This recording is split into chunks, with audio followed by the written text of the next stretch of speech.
Today, I bring to you the Chief Peacekeeper, Scott Levin. Not only does he have extensive experience as a family law litigator, which he's left to become a mediator because he found there's a better way. Scott brings to us a world of experience and wealth of insight. And so I encourage you, listen now, listen today. A lot to learn here from Scott. And so let's start our episode and let's get going.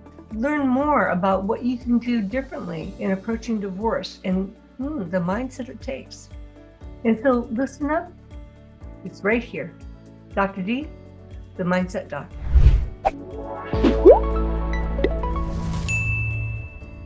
Welcome, Scott. Thank you, Dr. D. I really appreciate you having me. I'm very excited to join you. Well, great. Well, as I mentioned when I reached out to you, there was something you posted on LinkedIn that said, I have to have him on my podcast when it comes to decoding the conflict mindset. You seem perfect because you are known as the Chief Peacekeeper. Yes, and somewhat of a disruptor. So in some circles, not as beloved as in others, but definitely a proponent of peacekeeping. And through my years in the industry, I've seen so many people successfully navigate divorce outside of court and end up with great results for them and their families. And I know most people, for whatever reason, just don't think that's possible, but you have no idea what's possible until you try. I totally agree with you. And what I, would like to say, when you said you're both a peacekeeper and a disruptor, is that, disruptor doesn't have to be a bad thing. We can simply be disrupting the mindset to look at conflict differently, right? Yes, I love that. Okay, great. And so I want to tell our viewers and listeners a little bit about you, Scott, though, and so that they have a feel for why I was so attracted to your message. Having my feet in both the family conflict arena as well as in workplace relationships, because after all, workplaces are our families are, our families at home too. So it bridges the gap there, I think, for me. But one of the things that came up, I know that you were on the podcast with our famed colleague and podcaster, Susan Guthrie, and you were talking about emotional justice. And in the lessons that we've learned from mediating, in your case, thousands of divorce cases. And, just as you said a little bit ago, people can successfully navigate through divorce, but they oftentimes don't know how. And so I'd like to have you talk about, just say a little bit more about your legal background, how you got interested in mediation, and then we'll talk about, just what is the mediation process mean for people contemplating divorce. Yeah, absolutely. So, my background is a little unique. I was a practicing litigator from 2004 through 2011. Did many different aspects of law, and I also had started some businesses and bought a different business. So I was kind of had my hands in a lot of different holes and wasn't sure exactly what I wanted to do, but I knew I enjoyed all of the activity and the hubbub that was going on in my life. But over time, litigation really became the primary way that I made a living. Mm-hmm. And at the time I had a young family and I was married, and I was having some difficulty in my personal life because the costs of litigation, I guess, were kind of just spoiling over. I wasn't happy doing that to make a living, but by that time I felt, in my 30s, have a family, gotta, what else can you do? This is what I do. And so my therapist, actually, whose name is Mary Schiffman, at the time, she had recommended that I just look into family mediation. She thought that my skill set, my personality, for whatever reason, she was really adamant about me exploring that field. And it was obviously different from litigation, but I had realized many, many years earlier that way before 2011 that even when my clients won, we lost. Yeah. And, that's because they've spent too much money, harmed relationships with their family, their kids, their co-parent, took way too much time. I mean, during divorce, try selling a business, try without someone giving you approval, that person being a judge if you're in litigation, try changing a job, even if it's like, hey, I can't do my job anymore. The other side knew I hated it. I got to get out of it. It's very difficult. It's an interim holding period that really can cause a lot of tension and harm in people's lives. And I saw that happen to my clients in litigation. So that was my decision. So I really just went full blown into mediation. I haven't been into a courtroom since 2011, and loving every minute of it. Wonderful. That is quite a story, Scott. You epitomize of so many things that I have heard from my colleagues in the litigation arena, as far as, it wasn't a very happy way of life. And I have to, I'll acknowledge you did yourself, is that I was married to a litigator, and as I got into mediation, given my line of work, it just sort of naturally took me there the further we grew apart, because he thought and functioned in a certain way, and I had clearly moved off in another direction, and the two shall not meet. So yeah, I tried to use my mediation skills, although I was able to save a lot of money by self-mediating rather than continuing the litigation process. And I just want to emphasize, I'm actually working with a client right now as a conflict coach. And it's really sort of sad, and again, speaks to what you're talking about, because they've actually been divorced several years, continue to have custody battles, and each of them have spent about $250,000. It's incredibly extraordinary for that. And the pain still goes on. They're not done. So, I had a case this summer where both parents, they had been divorced 10 years. Their kid was 12. And they enrolled him just before school started in two different public schools because they just couldn't decide. Mm-hmm. And the courts, for the first time in California, weren't open to them. It was hard to get during the height of COVID, like July, early August. Mm-hmm. It was very hard to get a court hearing. So they called around to a lot of mediators, ended up hiring me. I honestly, it had nothing to do. I always tell people I have two of these and one of these, and I use these more than I use this. But so they could have done this with really, I think, a lot of different mediators, but they came up with an agreement that solved all of their problems in an hour and a half. Not all of their problems, but what they told me at the end of the meeting, literally an hour and a half, was that they felt like for the first time their son had a chance going forward, that where they could have a normalized parenting relationship, and they were really hopeful. And I haven't heard from them since, so I'm hoping that's still the case. But ending ending the tension and the conflict is so important just for everybody's well-being. Absolutely. I mean, because so much anxiety gets generated, and when we are emotionally anxious like that, we do not make good logical decisions. They're emotional decisions, and those are usually not the right kinds of decisions to make. I agree. Yep.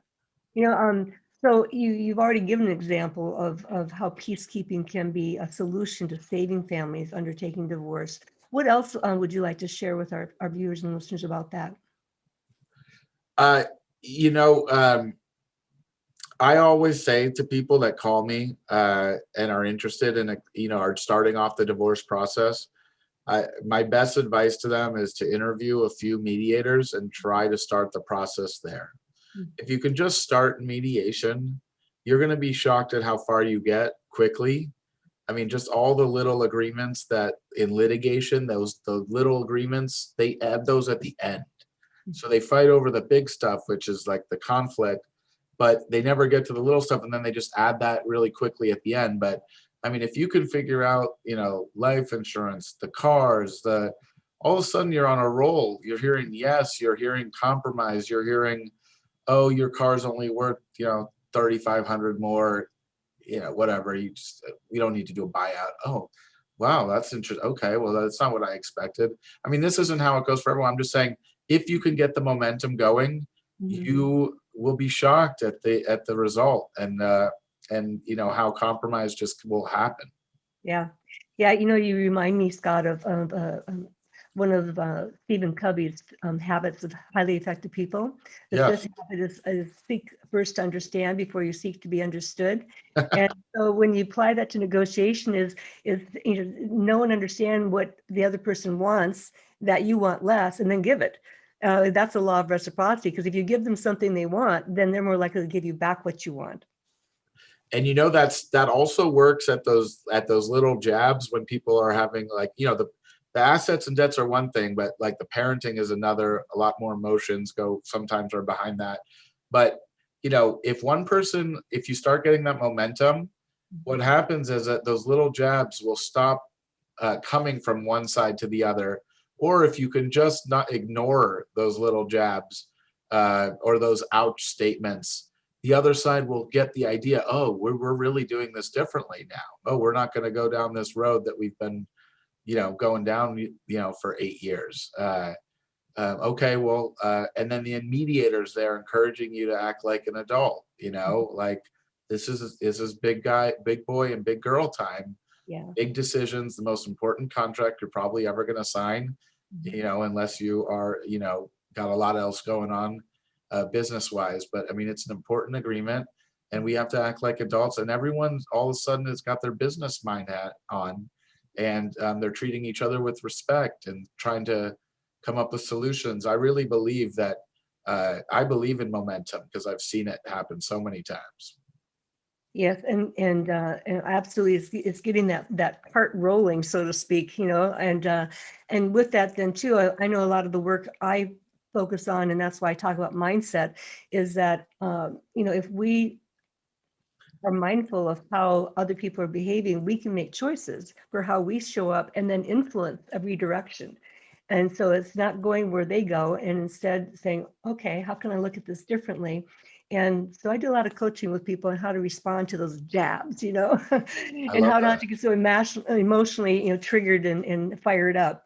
So let me ask you this, Scott. I know a lot of people, well, I've been mediating since the early 90s, and sometimes it just blows my mind away how unfamiliar people are with mediation, not meditation, not medication, mediation. Okay. And so, you're a mediator. So describe a little bit about how you handle the mediation process so our viewers and listeners know what that might look like, and particularly if they might be interested in using your services.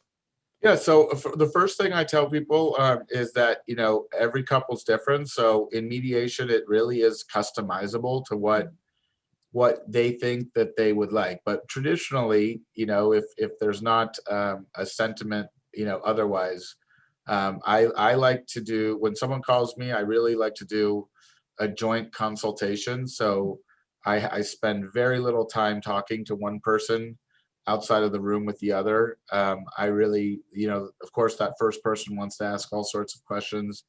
And I totally resist because I want to start. I tell people that just like you entered the marriage together, we really need to take the first step together in educating you about exiting and the changes that will come from that. So I'm a big proponent of trying to do everything jointly. So my now, if people want to have time with me on the side, of course, as long as we all agree. But again, traditionally, I meet with both people during a consultation, both parties. We're on joint emails together, and my communication is joint. So when they come to our first mediation session, which is once they have, we've helped compile their financial disclosures and all of their financial information, then we come into a joint Zoom in today's times. I wasn't as early as Susan Guthrie on Zoom mediation, but I was earlier than most. So been doing it for a while. Yeah, she's amazing how she saw that coming. Really amazing. But so we come into a room together, and we basically have 3, 4, 5, 6 sessions that I do weekly. We like to do them at the same time to keep the momentum going. And they last 90 minutes each. And during those sessions, we're talking about all aspects of what they're going to need to figure out in order to divorce. So asset and debt division. We're going over ideas about, what can we do with the home or their property or their vacation property or whatever, their boats, all of their assets that they've acquired during the marriage. We make determinations about, what's community property or separate. Sometimes as I often remind people in mediation, if I see clients all the time sharing separate property because they want to be amenable and they want to get to the finish line. Wow. So there's no hard and fast rules. We can of course define it. And if we need to bring in a certified divorce financial analyst, colleague of mine to work for the group, on behalf of the two of them and myself, to really define, whether it's separate property or a combination of separate property and community property, and go through all those statements to figure out the exact amounts, we will. But basically the goal of those discussions are to come up with solutions to every aspect of their separation plan. And then once we do have a global agreement, then I'll draft their agreement for them. It's called a marital settlement agreement. Then of course, they oftentimes are reviewing that with, their outside counsel, and then we get some feedback. But the goal is to eventually sign that agreement, and then we submit it to the court for them. Great. Thank you for such a thorough overview. I wanted to say, I love what you said a little bit ago, where, you entered the marriage together, you'll exit the marriage together, because this is a joint decision about a lot of jointly held assets, of course, the children as well. And I lose a lot of consultations by doing it that way. People say, well, I'm not really ready. Well, I just feel like if they're not ready to have the conversation with their spouse, they're not ready to have it with me. And, I feel like they're probably better off getting, a legal consultation at that point, I guess. But I just think it's important that people kind of educate, that if they have to have that discussion with their spouse, and then, educate together, because you have to feel comfortable with your mediator. There's a lot of great mediators, and there's a lot of great mediators. We're in San Diego. There's some in LA. There's less in San Francisco. Just a little anti-San Francisco jab, but but like, you just have to feel, you want to hire someone, in my opinion, that, and I don't know how you feel, Dr. D, but I'm a big proponent of a full-time peacekeeper. So, someone that doesn't litigate, in my opinion, there's obviously great litigators, and I'm sure they're good at some degree of mediation, but it's hard to turn your litigator hat off. I just think that most people should just pick a lane.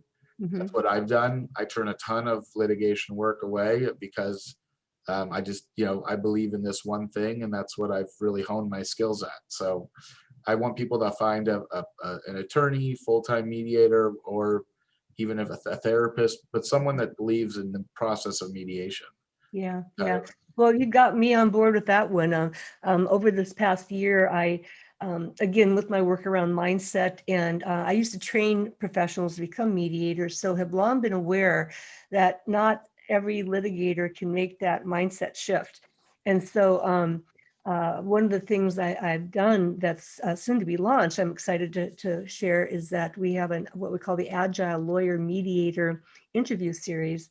And it's talking exactly about that, people who have, gone through that period of litigation and now have made a choice to go into mediation, and the influence that has had on their lives. And certainly, just like you're saying, much happier, right? Yes. Yeah. Much happier. Yeah. And so that's really a message for our viewers and listeners too, is that by choosing mediation as your pathway to resolution instead of litigation, their lives too can be much happier. Much happier. I read a friend of mine referred a potential client who forwarded me an email from his wife, or from his wife's attorney. She had just hired an attorney. And this email from this wife's attorney made your skin crawl. Like, it was designed to instigate conflict. Yeah. It's like it was honed by this attorney over 20 years of grinding out legal fees. How could I in a way that would never get me in trouble with the court if a judge read this email? How can I instigate conflict as quickly and put these two people who are still living in the same house? This is brand new, 3 kids. How can I instigate tension between them in a way where I can get a rise out of the husband so I can show my client she needs to be protected, and who can protect her? Only I can. Yeah. I mean, the email made my skin crawl. I said, my advice was don't respond. Like, Yeah. but I said, I think this person is trying to get a rise out of you. I wouldn't let it happen, but hopefully they're going to come see me, once they get a little farther along in the process. But right now, just by that one action of hiring, who I'm sure she thought she was doing a smart thing, and maybe she is for her, but it immediately creates tension. So you just don't know, even if you enter the litigation realm going, well, it won't be that bad. Well, it just depends on if one of you hires someone that's their practice of creating that tension. Now you have to somehow back off of that. Well, that's not that easy, she's tied to this attorney. She obviously probably got recommended to him or her, so I mean, there's trust there. And now you're just like, that one decision is definitely going to change the next 2-3 years of their life. Absolutely. I mean, a couple of things. Being a family mediator as well, I've been in plenty of situations of where the attorneys were in higher conflict than the parties getting divorced. And I will share too until the fees run out. Until the fees run out. Yeah. And I always get a little nervous when my clients are speaking more legal terms from the courtroom setting than I know. So I get that too. So, I have to say a lot of my thinking over the years was influenced by my own divorce. Former husband, being a litigator, was not amenable to mediation, even though I was already starting family mediation before we were getting divorced. But I quickly saw where it was going with just what you were talking about as far as sort of that antagonistic behavior. And I just said, I can't do this. I can't live this way. I took matters in my own hands to negotiate, and we got a deal done. We were actually done in 6 months by me sharing action of that, because I just said, there's a reason I don't do that kind of work, and there's a reason why I do this kind of work, and I can't live like this even going through the process. So, and that's why I try to do so much to coach and guide people on how to make different choices in the process so that they don't get dragged down that long, treacherous road like so many people do. It's a painful experience. And I'm sure you see, like, even if your client doesn't want to, like, outside, professionals or outside factors oftentimes drag them back to that point all the time. All the time. Yep. Yes. So there are 2 key questions I want to ask you about. One is how do you define a good divorce? I guess for me, timely, low conflict if possible, fair, equitable, doesn't cost very much, and both parties have confidence in the result.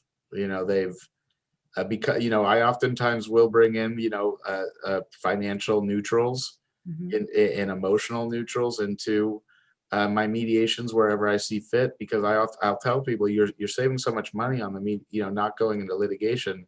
You can form your team here, and you can really be confident that you're not just hearing it from me, you're hearing it from multiple a financial neutral or an emotional neutral if that's more on the parenting side, but you're hearing it from other professionals as well. So those are pretty much, I think that's a decent, those would be good things if you could achieve some of those. Yeah, I like that idea around the team and also the cost comparison, because I think, if I recall, my figures may not be current, but a mediated divorce could range, depending upon complexity, anywhere from 5 to 20,000 or something like that, whereas a litigated divorce could easily cost 60 grand and more.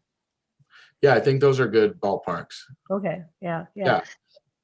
And if people have like, the standard, a couple 401ks, a house, a couple kids, and there's nothing crazy, I think you'll be closer to the 5 than the 20. Yeah. I would agree. Well, the other thing I wanted to learn from you is that a little bit about your San Diego family lawyer practice and business. But also I know that you have a fundraising platform, and that's really piqued my curiosity here.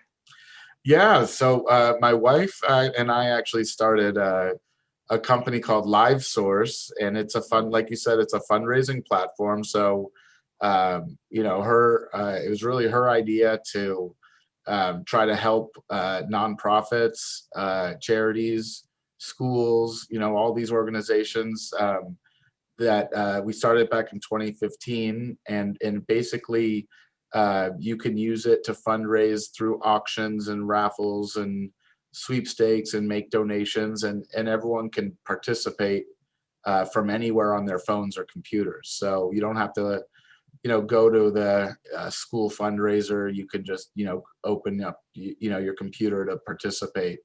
So it's great for like grandparents giving donations to schools and all those sort of things. And it's really fun. And then the part of the business I really enjoy as well is that we partnered with a lot of like entertainment companies and sports teams that use us to basically do auctions and fundraise for their charity partners.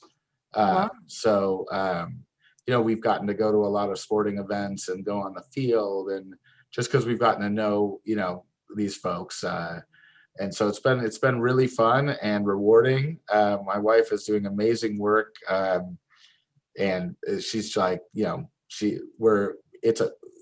we charge a fair amount, but it's so much less than these giant tech companies charge from Silicon Valley. That unfortunately so many people use their fine company. I mean, it works, but we have the same kind of setup, and we're just because we're the little guy, we charge less. So very good. So what a great concept. I'm sure you were well positioned for what's happened to the world in these last number of months, right? Yeah, it's been a great time for that industry. Like, so all the golf tournaments and the galas and all those events have gone virtual, so it's been busy. Oh, that's one of the success stories, right? I love that. So say the name of the organization and where can they people learn more about that, as well as your law firm. Yeah, so the fundraising company is Livesource app, livesourceapp.com.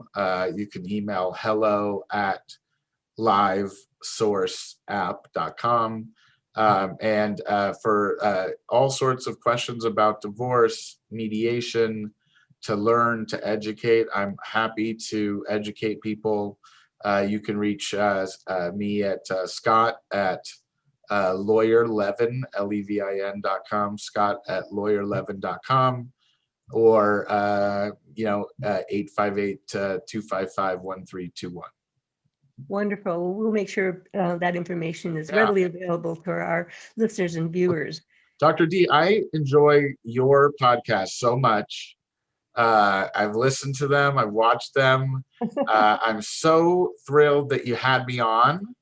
And I just want to thank you so much for everything you're doing to advocate for peace, and you're just amazing. So thank you. Oh, thank you, Scott. I'm just very honored with your kind words. So, well, I know that we need to wrap up, and so let me just say a few closing words. And so again, watch for Scott's podcast to fill your life and get more information about him. And so again, what we try to do is decode the conflict mindset, and Scott certainly helps us do that when it comes to families in trouble and divorce pending. And, I try to bring you some of the best up and coming and emerging thought leaders and disruptors to change new worlds of thinking about dispute and in your world, in your community, and in your home. And so I hope that you did gain some insight to shift your mindset about conflict. A lot of people are afraid of it, but conflict can actually bring around good things when managed well. And so hopefully you got some ideas about some different pathways for resolution than what we might normally expect. Yes, the world is different now. Are you ready? So subscribe to make sure that you get notified of future presentations. And if you enjoyed this podcast, please share it with your social media network on Facebook or LinkedIn. And thank you for being part of the Decoding the Conflict Mindset community. We all wish we could live forever, right? Well, at least many of us do. But the reality is, this life, your life, will soon come to pass. And yet that passing oftentimes brings an incredible amount of discomfort, pain, despair, when we think about our lives ending, but as others around us think about us going. Kimberly Best, our next guest speaker, comes to us from a unique walk of life in the field of mediation and dispute resolution. A nurse by training, she has parlayed her healthcare knowledge and experience into working with families as they face, well, I should say plan end of life. And so I want you to listen, learn from Kimberly, a remarkable insight and background to some different life issues we don't normally like to talk about. So join me, Dr. Debra Dupree, decoding the conflict mindset and navigating through different life challenges. Subscribe below. You don't want to miss out. Be tuned. Be there. We look forward to you listening in.